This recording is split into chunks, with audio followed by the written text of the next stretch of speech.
course, the question is, the question that always plagues us is when? When will death be defeated? Our enemy still is here. Our enemy is still, we're still dealing with our enemy, and we see him and we face him and we struggle with him. And we know that Jesus has defeated him, and death is defeated in the life of Jesus. But what about in our lives? When will death be defeated?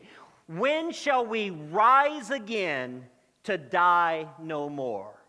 Well, it is upon this question that the Apostle Paul writes the following. Notice verse 20. He says, "But in fact, Christ has been raised from the dead, the firstfruits of those who have fallen asleep." Now, notice the term firstfruits. That term was very familiar to that audience, but it's one that I believe we're still familiar with today. The firstfruits that's the first fruit that comes in a crop. It's the first fruit of a harvest. It's the first tomato on the vine, right?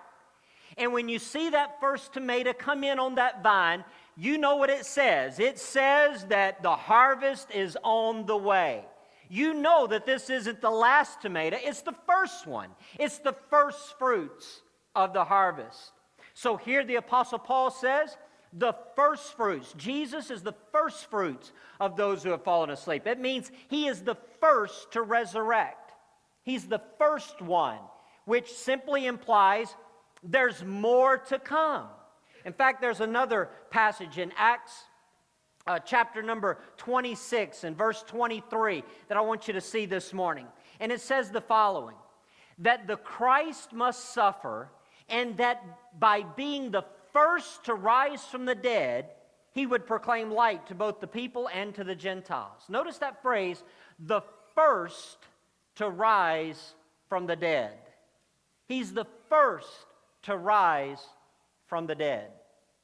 Now, okay, any typical Bible reader, anybody that's been to Sunday school, immediately is going to say to themselves, I thought there were other people that rose from the dead before Jesus, right? How can it say that Jesus was the first? What about the people that rose from the dead under Elijah's ministry or Elisha's ministry or even Jesus' ministry, right?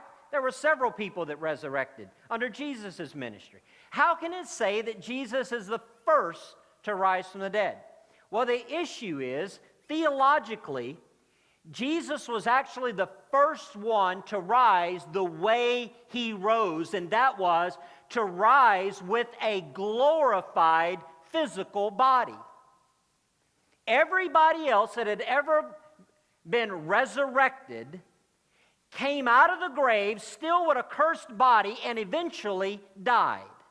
Everybody, Lazarus, all the way back to the ones that you find in the Old Testament, all of them eventually died again. Jesus was the first one to be resurrected with a glorified body, never to die again. This is a phenomenal theological point, that Jesus Christ rose from the dead to never die again. And this is why the Bible repeats several times, he's the first one to be resurrected.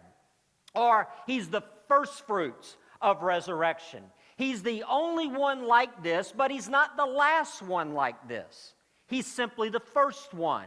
And all the rest of us will follow him. We too then will be resurrected like him. If we're not going to be resurrected like him, in other words, with a glorified body, then he wouldn't be the first fruits. He would be a different fruit altogether. But he was resurrected in a literal, physical, glorified body, and he's the first one to do so, meaning that one day this is promised for me and you.